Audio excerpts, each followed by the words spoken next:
Hi and welcome to my home. My name is Joanna Lavén and I'm an interior designer and stylist.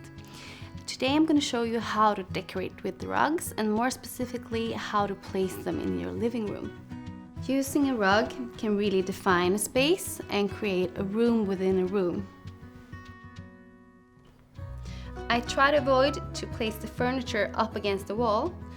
Instead, I start by putting the rug in the center of the room and then place the furniture on top of it.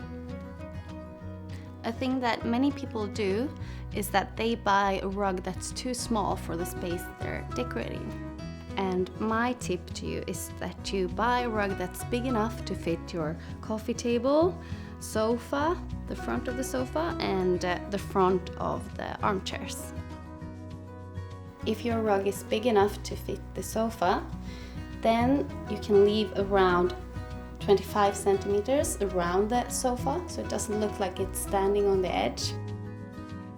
And if it doesn't, you should place the sofa like this, the front legs on the rug and around 25 centimeters overlapping.